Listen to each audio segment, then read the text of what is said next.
श्री राधे राधे। भक्तों,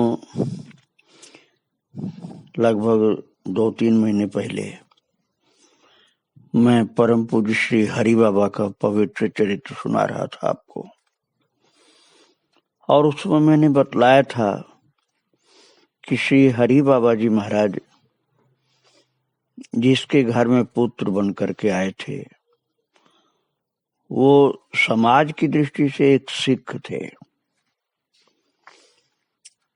किंतु ये आप समझ लीजिए, सिख हिंदुओं से अलग नहीं होते हैं, सब कुछ वही होता है उनका। हिंदू वाले ही देवता सिख के देवता होते हैं, वही भक्ति मार्ग उनका होता है, उपासना वही होती है। और जिनसे ये परंपरा शुरू हुई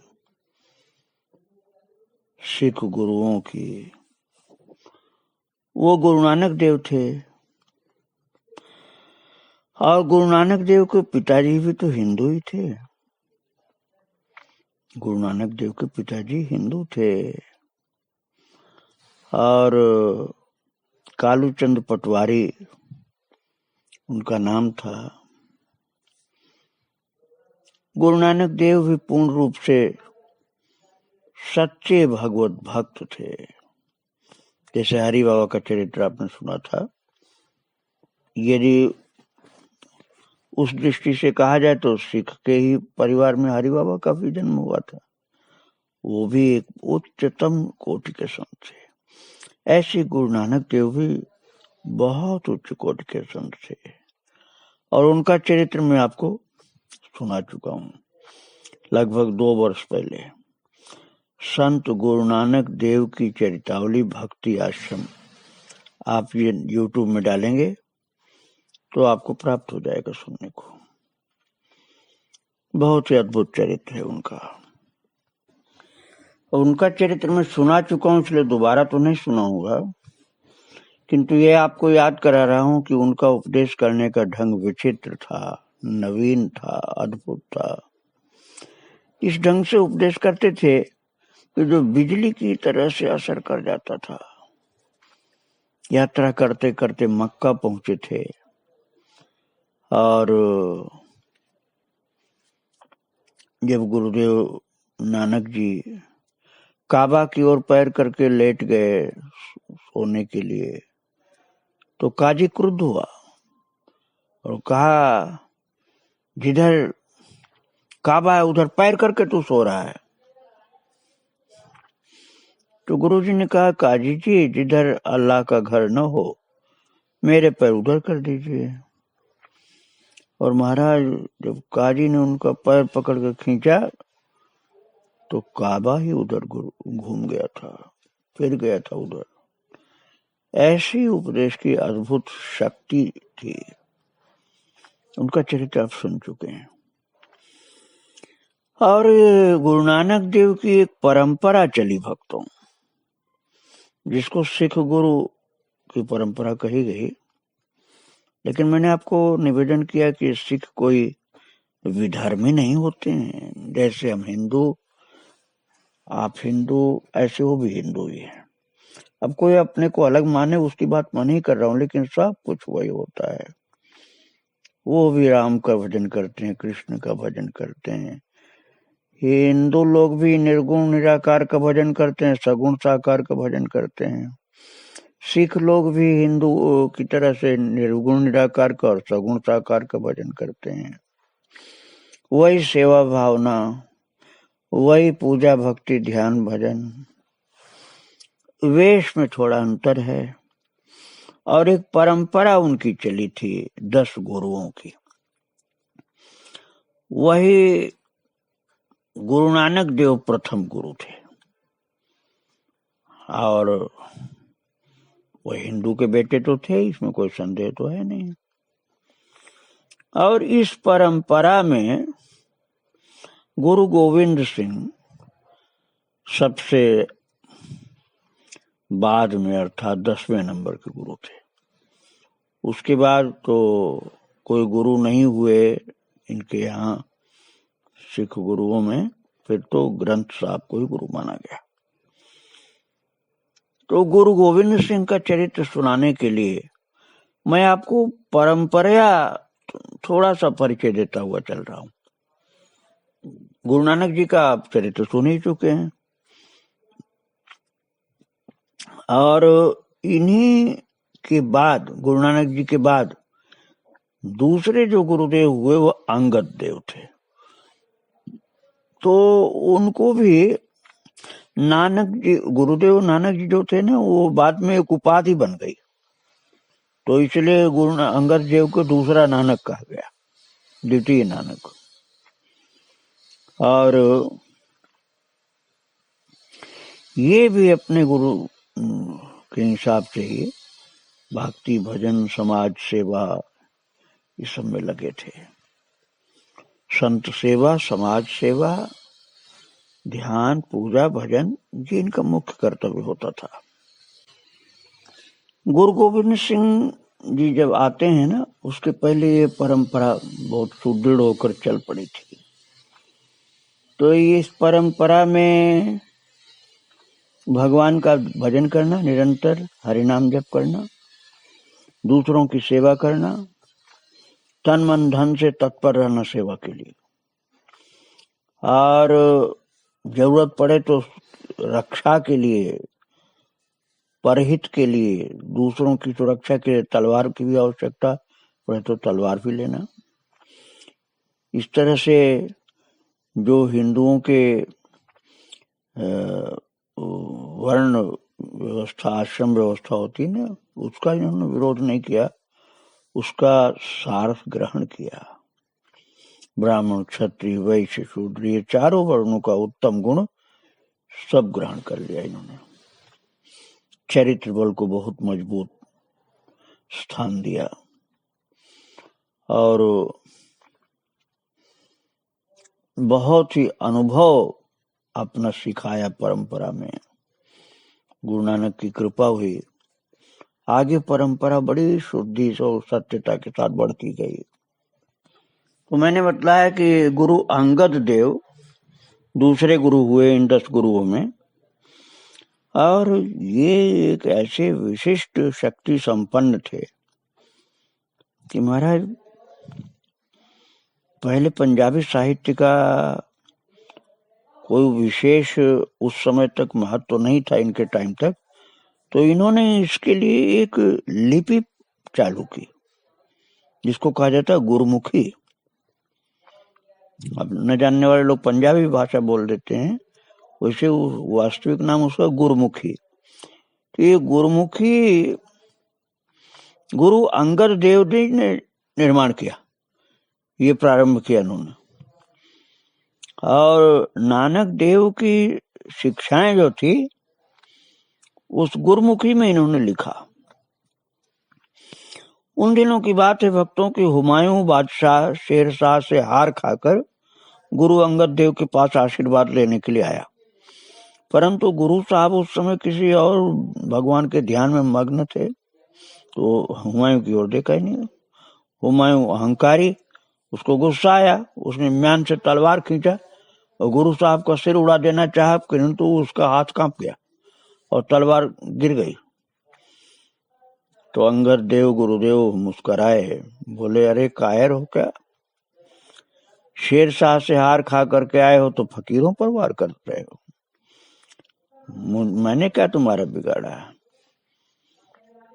और यदि तुमको तखत वापस लेने की है इच्छा तो पहले अपने वतन को जाओ, उपदेश किया उन्होंने। तो ये अंगद देव दूसरे गुरुदेव हुए, और उनके बाद इस परंपरा में जो तीसरे गुरुदेव थे उनको तृतीय नानक भी कहा जाता है, वो थे अमरदास जी, गुरु अमरदास जी। महाराज ये वैष्णव संत थे, वैष्णव परंपरा में दीक्षित थे और बड़े आचार विचार से रहते थे अमरदास जी। हरिद्वार गंगा स्नान करने के लिए हर साल जाते थे, हिंदू मत के सिद्धांत के अनुसार ही रहते थे। एक बार ऐसी घटना घटी कि इनके कान में कोई बड़ी मीठी ध्वनि उपदेश की सुनाई पड़ने लगी। तो उसको जानने की तीव्र इच्छा हुई कि ये कौन गायन कर रहा है इतना सुंदर उपदेश का गायन। और मालूम हुआ कि एक नवविवाहिता स्त्री, बीवी अमरोजी उसका नाम था, वो गायन कर रही। तो जाकर के पूछा कि इतनी सुंदर शिक्षा तुम गा रही हो, ये कहाँ से प्राप्त किया है? तो उन्होंने उत्तर दिया कि गुरु नानक देव जी का ये उपदेश है, जिनकी गद्दी पर इस समय मेरे पिता श्री गुरु अंगद देव जी विराजमान है। अर्थात ये अंगद देव की बेटी थी। तो अमरदास जी ने कहा कि आप अपने पिता के पास चल के मुझको दर्शन कराइए। तो अंगद देव जी के शिष्य बन गए, और शिष्य शब्द ही सिख कहा जाता भक्तों। तो फिर उनको गुरु मान करके अमरदास, संत अमरदास पहले से वैष्णव संत थे, तो सेवा में ऐसे लगे कि गुरु को आशीर्वाद प्राप्त हुआ। तो इनको तीसरा गुरु माना गया अमरदास जी को। और ये प्रतिदिन व्यास नदी से स्वच्छ जल का एक घड़ा भर करके लाते थे और गुरु जी को स्नान कराते थे। बड़ा भाव था। इनकी सेवा से गुरुदेव बड़े प्रसन्न हुए और अपने हाथ से इनको स्नान करा के आशीर्वाद दिया था। ऐसी इनकी सेवा थी, ऐसी भक्ति थी कि गुरु जी का आशीर्वाद मिला था। और इन्होंने गुरु परंपरा के उपदेशों को बहुत भक्ति भाव के साथ प्रचार किया था अपने जीवन में, गुरु संत अमरदास जी ने। और भक्तों, इनके बाद चौथे गुरु जो हुए, वो हुए जिनको चतुर्थ नानक भी कहा जाता है। ये हुए गुरु रामदास जी। सब के सब भगवान के भक्त थे, संत थे। सब लोग बचपन से ही संत स्वभाव के थे और बाजार में उबले हुए चने बेचते थे प्रारंभ में, बचपन में। और चने बेच रहे थे, एक साधु ने आकर के चने मांगे तो मुट्ठी भर चना दिया। साधु ने और मांगे, 3-4 मुट्ठी दे दिया। और साधु जब और मांगे तो महाराज पूरा ही चना दे दिया इन्होंने। और साधु इस पर बहुत प्रसन्न हुए और खूब आशीर्वाद इनको दिया। और ऐसी भक्ति इनको प्राप्त हुई कि गुरु रामदास जी का हृदय एकदम निर्मल, बहुत ही प्रेम भरा हुआ था इनके हृदय में। श्री गुरु अमरदास जी ने अपने लंगर में सबको पास पास एक साथ पंक्ति में बैठा करके भोजन का रिवाज जारी किया था। इससे लाहौर के बहुत से लोग नाराज होने लगे कि हम लोगों का धर्म भ्रष्ट कर रहे हो, आप एक लाइन में सबको बैठा रहे हो, सबको अलग अलग जाति के हिसाब से बैठा हो। तो उन्होंने कहा नहीं, भगवान के भक्त सब एक जाति के होते हैं, अलग अलग लाइन में नहीं बैठाए जाएंगे। भक्तों, ये गुरु रामदास जी अमृतसर में अधिकतर रहते थे। यहीं पर श्री चंद्र जी, जो गुरु नानक देव के पुत्र, इनकी संक्षिप्त चर्चावली में सुना चुका हूं आपको, ये इनसे मिलने के लिए आए। गुरु रामदास जी से मिलने के लिए श्री चंद्र जी महाराज आए और उनके साथ बड़े प्यार और सत्कार से मिले। बहुत भाव से एक दूसरे, दोनों ही भक्त थे भगवान के। अब देखिए संतों के हृदय में कितना भाव होता है, आप ये समझिए। श्री चंद्र जी जब गुरु रामदास जी से मिलने आए और बड़े भाव से मिले, तो बाबा श्री चंद्र जी ने गुरु रामदास जी से पूछा कि आपकी दाढ़ी इतनी लंबी क्यों है? तो गुरु रामदास जी ने क्या उत्तर दिया? उन्होंने कहा कि आप जैसे परमेश्वर के प्यारों के चरण झाड़ने के लिए अर्थात मेरी जो दाढ़ी लंबी है वो आप जैसे जो परमात्मा के प्यारे भक्त लोग हैं, आप लोगों का चरण झाड़ने के लिए मेरी दाढ़ी लंबी है, झाड़ू की तरह से आपके चरण का धूल झाड़ने के लिए। ऐसे नम्र भाव के वचन सुन करके बाबा जी धन्य धन्य कह उठे श्रीचंद जी, और कहा कि आपकी महिमा दूर दूर तक फैल रही है। ऐसे ही गुणों के कारण आपको श्री परम पिता गुरु नानक देव जी की गद्दी प्राप्त हुई है। आप धन्यता के योग्य हैं, पूर्ण पुरुष हैं और सच्चे गुरु हैं। श्रीचंद जी ने गुरु रामदास जी की इस तरह से भाव भरी प्रशंसा की, जो ये चौथे गुरु थे। और इनके बाद जो पांचवें गुरु हुए उनका नाम था गुरु अर्जुन देव जी। ये पंचम नानक जी भी कहे गए। भक्तों, जो धर्म कार्य के निर्वाह के लिए कमाई में से दशमांश लेने की मर्यादा सिख गुरुओं ने चलाई थी। सिख धर्म में ज्यादा है, वैसे तो हिंदू मात्र के लिए मनुस्मृति में महाराज प्रारंभ हुआ था। ये सिख गुरु लोगों ने तो बाद में इस चीज को प्राप्त किया। ये वास्तव में मनु जी महाराज ने लिखा मनुस्मृति में कि दशम अंश अर्थात 100 रुपए में से 10 रुपए धर्म कार्य के लिए देना चाहिए, किंतु लोग भूल से गए थे। तो ये दशमांश लेने की जो मर्यादा है, ये फिर जरूरत पड़ी अर्जुन देव जी ने फिर इसको चालू किया, क्योंकि लोग भूल गए थे कि दशमांश सेवा करनी चाहिए हमको। तो ये पांचवें गुरु अर्जुन देव जी जो थे, इन्होंने इस बात को जो मनुस्मृति में बताया गया है, इसको इन्होंने चालू किया कि कमाई में से दशमांश दिया करो। अब दशमांश तो कौन देता है भक्तों? 10% कौन दे सकता है? ये तो आज लोग इसको असंभव मानते। गरीब तो दे सकता है, गरीब तो दे सकता है, अमीर नहीं दे सकता है। अमीर तो कहेगा 1% भी हम नहीं देंगे, इनकम टैक्स में भले चला जाए, चाहे जितना क्या करेगा, वहां तो मजबूरी है। लेकिन वैसे नहीं दे सकता है दशमांश कोई। दशमांश मतलब 10% धर्म के कार्य के लिए देना शास्त्र की मर्यादा है। गुरु अर्जुन देव का भी आदेश है, मनु जी का भी आदेश है। अब आप कहीं ये नहीं समझ लेना कि मैं अपने आश्रम के लिए कर रहा हूं। मेरे आश्रम के लिए आपको देने की आवश्यकता नहीं है। ये तो मैं आपको आपके धर्म की बात बतला रहा हूं। तो अमृत सरोवर में हरि मंदिर की नींव अर्जुन देव ने रखा थी, और यही मंदिर जो हरि मंदिर है अमृत सरोवर में, अमृतसर में, उसी को आजकल स्वर्ण मंदिर कहा जाता है। तो ये अर्जुन देव जी के द्वारा रखी हुई नींव है। और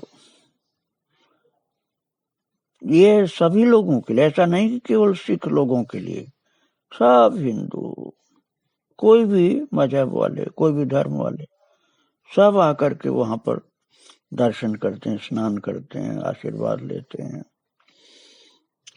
और गुरु अर्जुन देव जी ने चारों गुरुओं की वाणी संकलित की। जो ये पांचवें गुरु थे ना, तो इनके पहले जो 4 गुरु और हुए, उन सब लोगों की वाणी को संकलित किया और साथ में अपनी रचित वाणी को भी मिलाया, और तब एक ग्रंथ निर्माण किया जो गुरु ग्रंथ साहब कहलाए। ये अर्जुन देव जी महाराज ने यह कार्य किया था, पांचवें गुरु ने, और उनके टाइम में ये ग्रंथ साहब की रचना हुई और हरि मंदिर में स्थापन किया गया, जो स्वर्ण मंदिर है, गोल्डन टेम्पल कहा जाता है अमृतसर में। और फिर उन्होंने कहा कि इसको एक व्यक्ति गा करके पढ़कर प्रातः काल ब्रह्म मुहूर्त में सुनाएगा, छत्र चमर के साथ इज्जत होती है। बहुत ही भाव होता है इनका सेवा का ग्रंथ साहब के प्रति।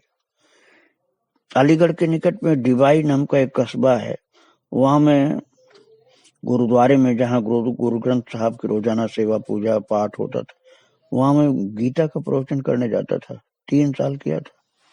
एक बार 1-2 दिन, एक बार फिर 3-4 दिन, फिर 5-6 दिन किया था। तो मैंने देखा बहुत भाव से सेवा ये लोग करते हैं, क्योंकि ये सब भक्त हैं भगवान के, ये संत हैं, इनके मन में कोई भेद नहीं है। तो वहां ये लोग गीता मुझसे सुनते थे और ग्रंथ साहब का भी मैं श्रवण करता था, थोड़ा ये लोग भी हमको सुनाते थे, फिर मेरा प्रवचन होता था। तो इस परंपरा का परिचय में देते हुए फिर गोविंद साहब, जो गोविंद सिंह हुए, गुरु गोविंद सिंह, उनका चरित्र आपको सुनाऊंगा। आज यहीं पर इनको प्रणाम कर रहा हूं, आगे फिर इनकी चर्चा को, इनके परिचय को, और गुरु गोविंद सिंह का जो जीवन चरित्र उसको आप श्रवण करेंगे। उनके चरणों में बारंबार प्रणाम, सभी गुरुओं के चरणों में बारंबार प्रणाम। श्री राधे राधे, जय श्री राधे।